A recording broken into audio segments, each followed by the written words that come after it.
excellent repair. I want to kind of go over the just a highlight, not highlights, but a little overview of this repair. If you're a Pdr technician, you probably want to know, how in the heck did you glue pull the whole thing?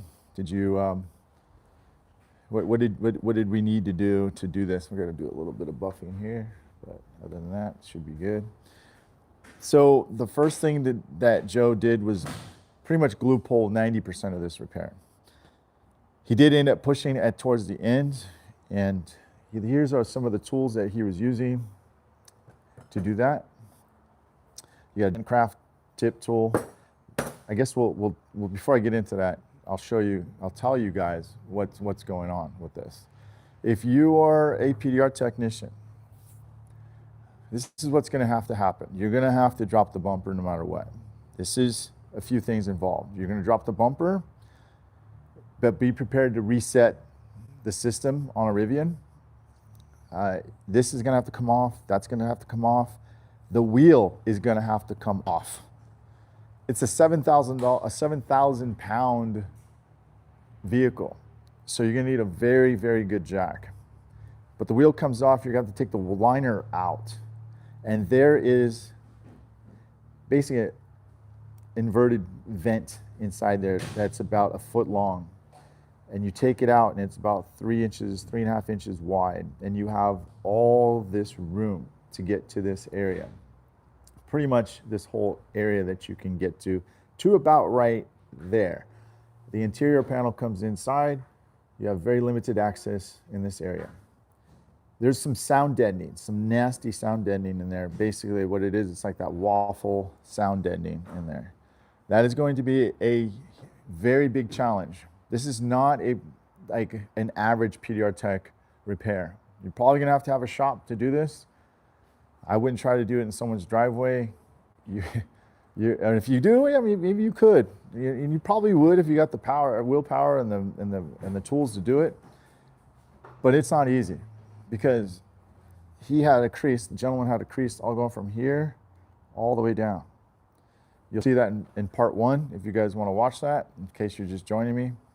I'll also answer some questions. Joe's not here.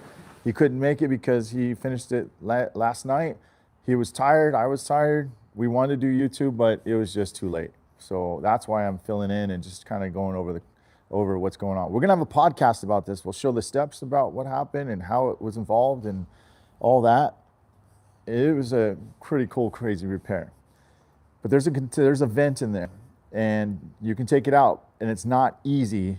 You're gonna need 2 or 3 people if you're gonna try to half-ass taking that out with that wheel on. You're gonna have to raise that vehicle too, as it is, it's raised up. So that's not gonna be enough, to be honest with you, to do it right. It is a very, very involving repair. You can tell that the dent's gone, obviously, but here are some of the tools that Joe was using. This is a motorcycle tank tool. And so what ended up happening is going through the vent, like I said, inside, underneath, and then using a tool tip right here and just kind of working this edge that crease went all the way through here. The last little bits, that's what we were doing, okay, or he was doing. You can see some of the other rounded tools, or the stand liner tools, curve tools, bladed tip tools. This is from Anson. This is another custom tool. This is from, who the heck is that from? Oh, that's from Daniel Grom. We got some Dent Reaper tools, another motorcycle tank tool. So you can see a lot of curved tools. Dent Craft right here, really good tool. So you're gonna need some really curved tools to get close to this edge. So we'll talk about the podcast. We'll talk about how much it costs, all that good stuff, and all that. I also fixed one of them. It's high tension steel, very hard to work with that. Actually, I thought it was pretty soft, to be honest with you. It can be floppy though if you're not careful, but yeah, it's really soft. And then Big John over there we're gonna show one that he did on a nasty corner. It was like right here. He was doing one yesterday, and he glassed his dent, so that was great. But look at the work that Mr. Joe Garcia from Dent Evo did. fantastic job. This, like, top notch. He killed it. Yeah. Oh, I know, Ryan. Yeah, isn't it crazy?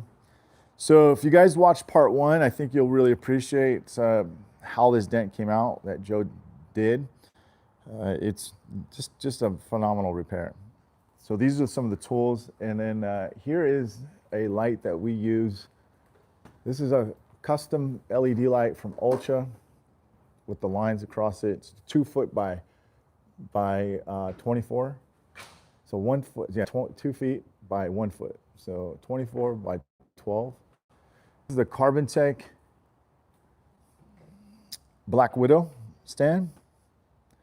Freaking phenomenal, right? A lot of hail techs have this. I like it. So it might not be perfect for everybody, but we use it for the shop and it's fantastic. We like it. Our tool setups. Hey, John, hide the drill, will you? Don't let them see you drilling anymore, dude. Just kidding. I'm kidding. This is a pack out, Milwaukee, wheelie quick top. And some of the best hand tools that we use right here is Pdr Finesse. A couple more Pdr, one Pdr Finesse right here. We use this one right here. This is a hand tool here. The collision glue gun, we used a ton, right?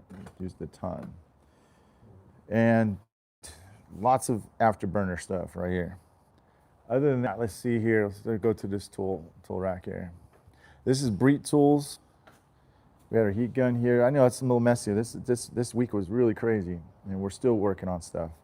This is one of the state-of-the-art tools right here. This is called Malmu.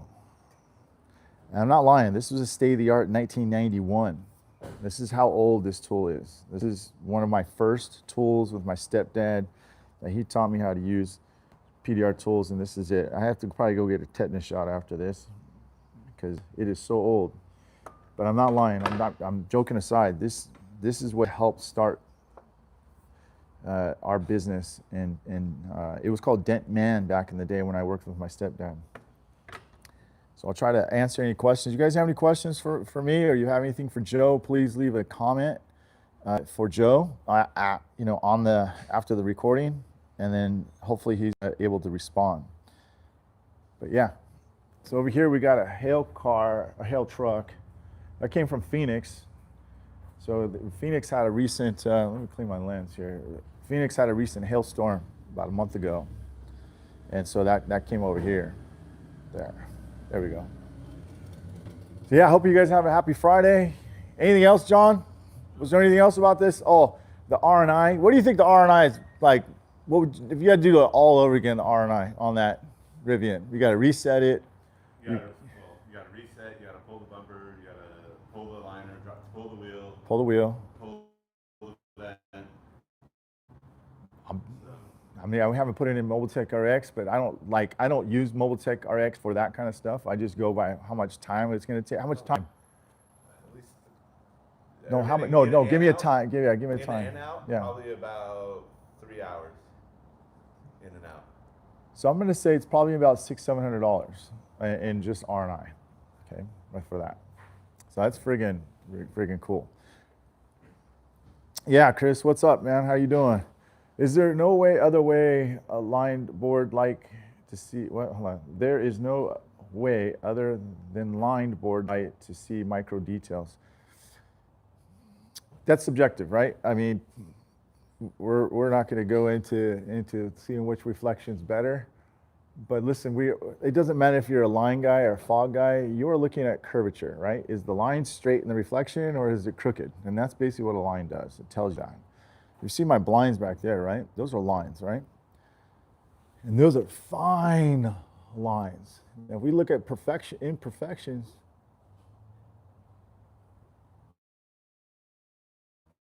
come on, dude. Look how great Joe did a good job on that thing, dude. I don't think you guys have an idea of how intricate and how much of skill level it takes to do PDR. I don't care if it's a door ding, I don't care if it's a smash. You know, you're taking a sharper tool and you're straightening the reflection out, regardless if it's a line board or a fog. You're reversing time in real time, right? It's the only method in the auto industry, auto body industry, that you're preserving the factory finish and then you're giving the time back to the client. If you go to a body shop, you're taking away their time, you're taking away their factory finish. In most cases, you're taking away the factory panel. I mean, what's the benefit of it if it can be done PDR and there's no paint damage? So that's just something to mention to your clients, to your customers, because they're like, yeah, I go to the body shop for the same price, or I can go to the body shop for a lower price. Either that customer doesn't really care about their vehicle, their time, their paint, then that's not our customer, right? Our customers want, like, hey, Mike, we don't want to repaint our vehicle. We want to keep it as factory as possible, and we want to keep the value of the vehicle high as possible. That's our client. That's the one we market to. And that's why we do these type of repairs, and that's why we have people that come to us.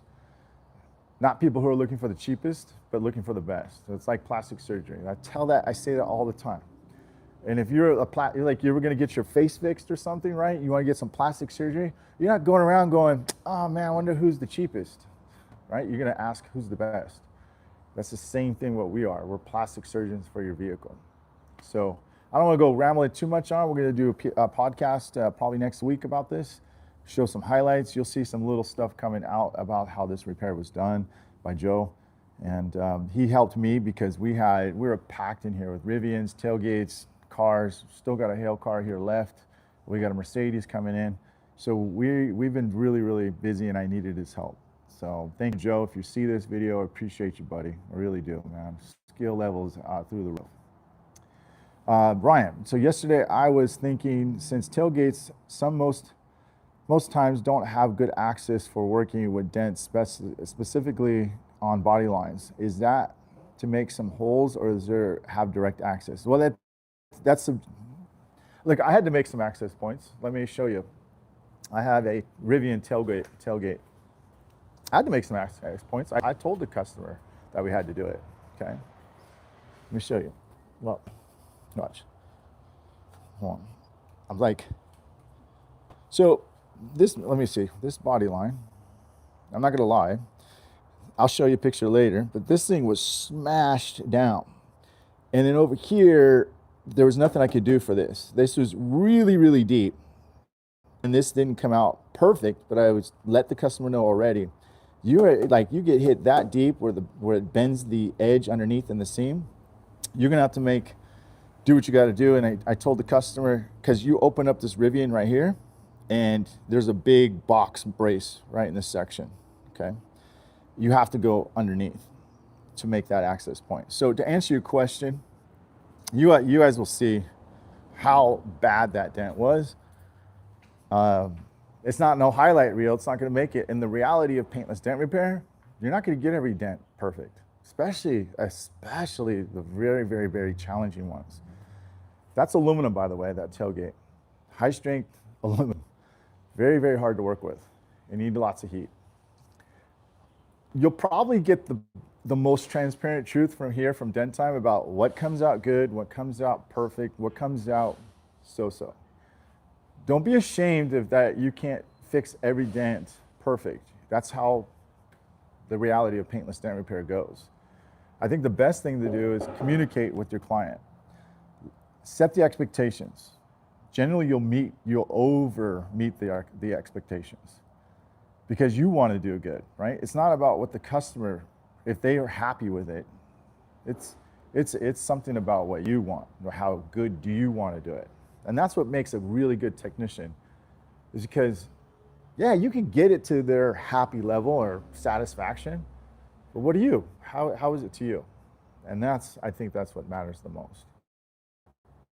All right, so setting the expectations, communicating, and understanding what client you want, because you can't have them all. you're gonna find yourself very frustrated. And again, we'll save that for podcast later on. So these are some of my go-tos. And if my customer's watching, because I told them, hey, watch the process, watch our process, how we're doing it. And if you're watching, and his name is Ronnie. Ronnie, if you're watching, we appreciate your patience. This vehicle's been here for almost a month. It'll be Monday. Next Monday will be a month. Why? Because of the friggin' insurance companies. Insurance companies are just very, very hard to deal with. They just, I'm not going to go rant on that, but they're very difficult to deal with. So it worked out. We got what we needed, but it wasn't easy. So I'll read some of the other comments here. In my area, a lot of body shops overprice them and they shovel out the money.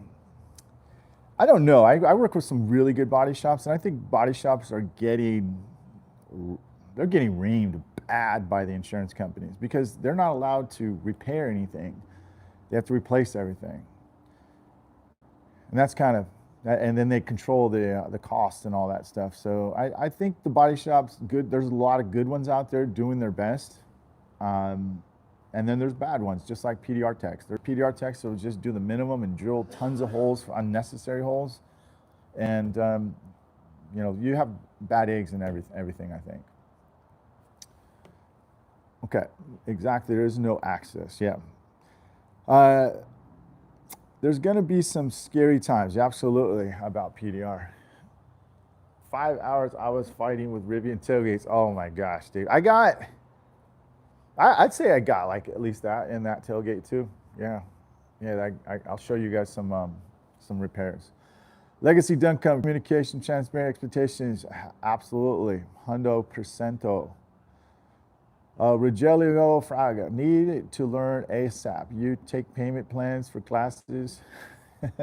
No, but Dent Trainer does. Go to denttrainer.com, check it out. The foundation of learning paintless dam repair doesn't start with pushing, doesn't start with glue pulling, doesn't start with tapping down. You know what it starts with? That. Not necessarily a line board, but a reflection board.